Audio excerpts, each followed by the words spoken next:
Welcome to chapter 12 of the book of Genesis. The Lord speaks and appears to Avram. I'll read some in the Greek and then we'll go through the chapter.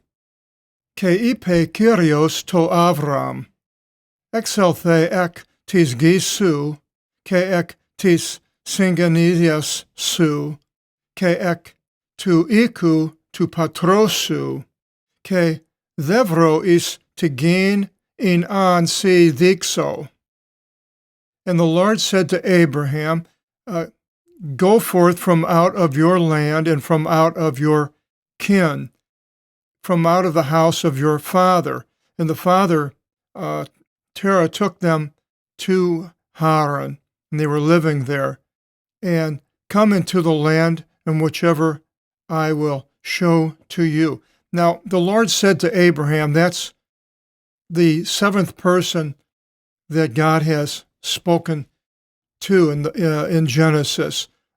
He spoke to Adam in 2:16 of Genesis, the woman in 3:13, the serpent in 3:14, then us to himself and to the others there, in whoever they were, 3:22, and Cain 4:6, Noah 6:13, and now Avram in 12:1, Avram.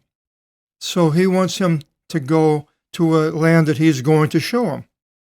And I will make you into a great nation. Ethnos, ethnic, comes from that word, mega, great, mega. I will bless you, and I will magnify your name, and you will be a blessing. And now it's Abraham, is a name that is claimed by the Jews, the Christians, and the Muslims as their, the one who started there, basically, they call it a religion. And I will bless evlogiso, eulogy, saying good words about somebody. Bless the ones evlogunta, say, blessing you. And the ones cursing you, I will curse. Now, this is Abram, not Israel. So blessing, I will bless the ones blessing you. So if we bless Abraham, we're children of Abram. Later on, we'll see how that works out with Paul's description in Galatians, but right now we haven't got that far, so we'll continue here. And the ones cursing you, I will curse. Well, I don't hear any Jews, Christians, or Muslims cursing Abram. And all the tribes of the earth will be blessed by you. Quite a blessing to have that future ahead of you that's going to happen, of all these people being blessed. And Abram went just as the Lord spoke to him, and Lot set out with him. And Abram was 75 years old when he came forth from out of Haran. So it was Haran. And Lot was his nephew. And so he's leaving from Haran. So let's go to the map here. And here you can see Haran. He was down below with Terah, Babylon, this area somewhere. Went up to Haran, which is tied to Assyria. Assyria was up here. Its capital was Nineveh. And then he goes south down to Canaan. We think it was up here because in 2 Kings 19:12 and Isaiah 37:12, it's tied to the conquests by the king of Assyria, mentioning these cities, and Haran was mentioned with the ones that were up here farther north. And then in Ezekiel 27:23, it says that city of Tyre and Sidon, which would have been over here where the two is, traded with Haran and Assyria. So it's tied pretty much up here along the Euphrates River.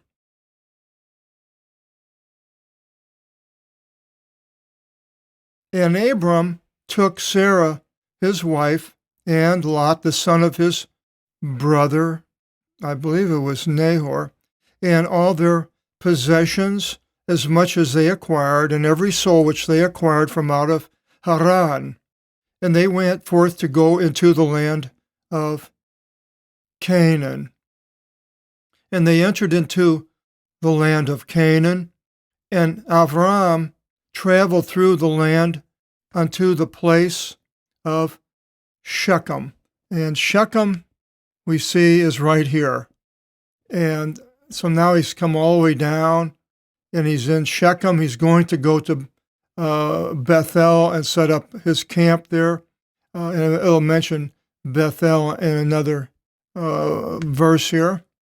And the Lord appeared to Abram. So now, not only does God speak, I don't believe it said that the Lord appeared to anybody except Adam when he was in the garden, and he could hear him walking, and so I would assume that was an appearance. And so the Lord here appears to Avram and said to him, "To your seed I will give this land." And the land to the seed, we see in Galatians 3:11 down what Paul has to say about this occurrence in Genesis. He says, but that by law, that would be the one of the Jews, Mosaic law, no one is being justified with God, is manifest, for it says, the just one shall live from out of belief. And that is not from the law, and the law is not from out of belief. But the man observing them shall live by them. Okay, we live by the law, though. They did. And Christ brought us back from out of the curse of the law, because it'd be if you're breaking a law, stealing a car, then you're cursed to go to jail. And then having become a curse for us. So when you stand in front of the judge, sends you to jail, well, Jesus takes our place.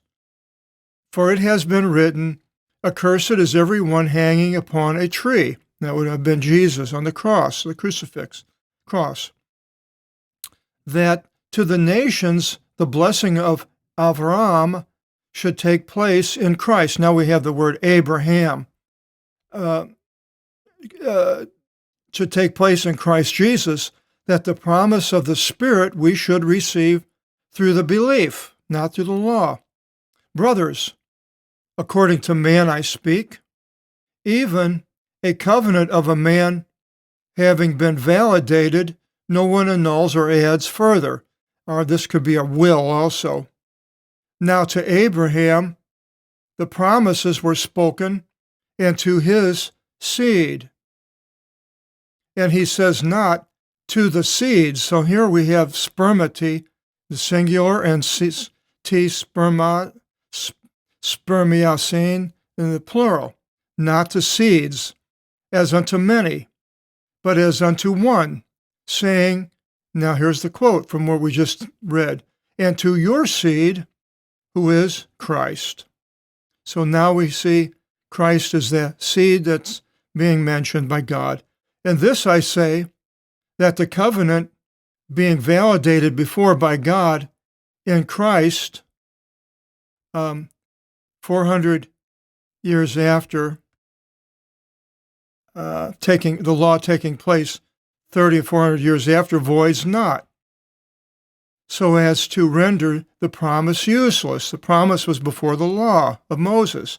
For if the inheritance is from out of law, no longer is out of promise, because that means you have to obey. If you don't obey, then you don't get it.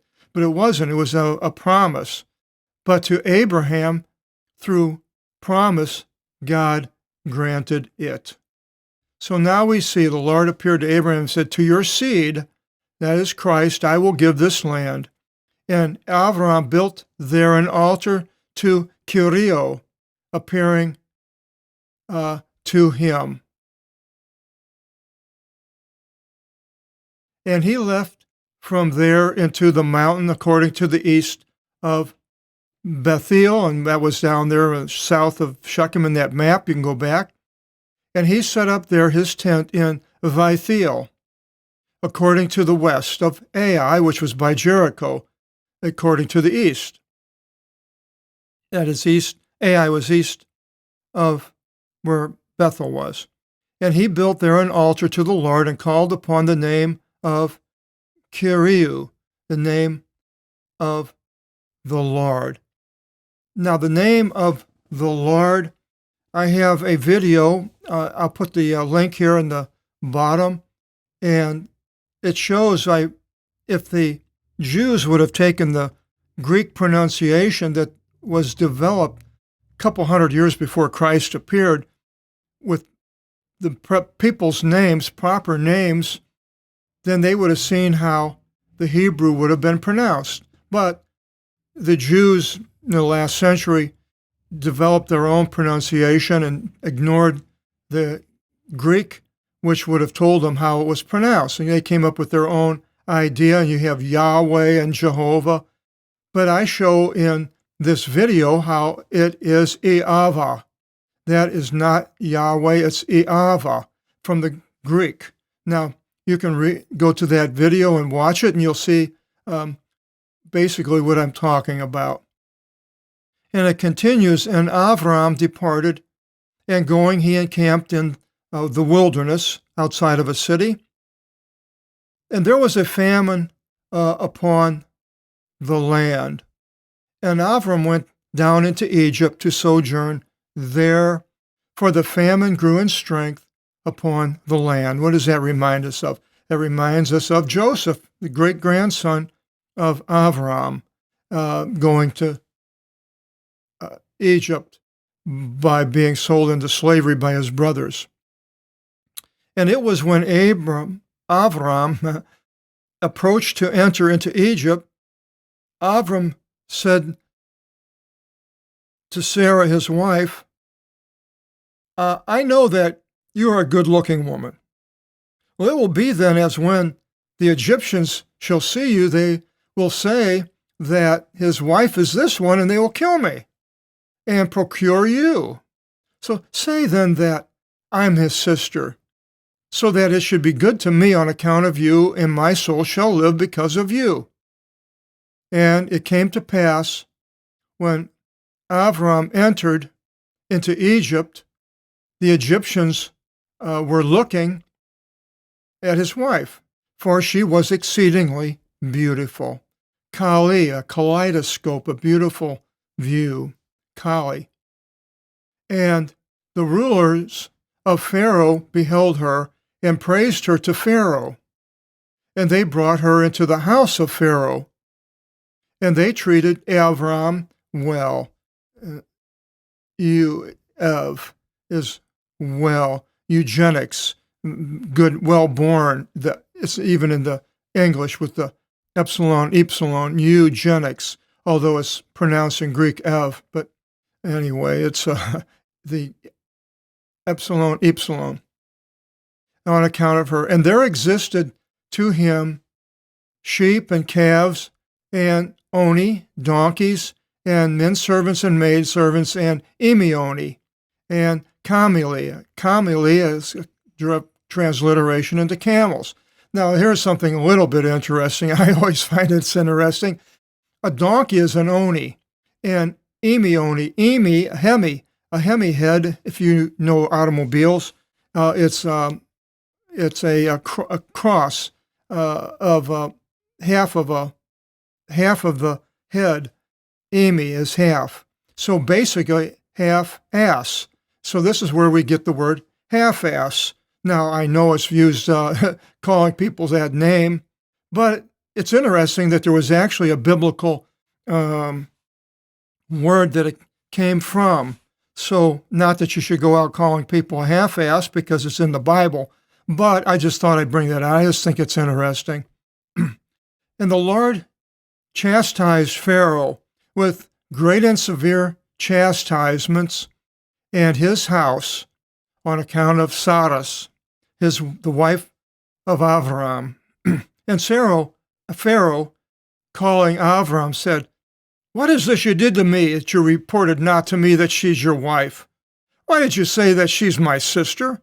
I took her to myself as a wife. Now, whether he had relations or not, it doesn't say. Assume it was. And now, behold, your wife is before you. Taking her, run from me. And Pharaoh charged the men concerning Avram to escort him and his wife and all as much as was his, and Lot with him, his nephew. So they're all kicked out of Egypt. So now what happens? Chapter 13, Avram and Lot. We'll find out what happens to them when they leave Egypt. But to find out, you have to join us in chapter 13, which I hope you do. Until then, God bless.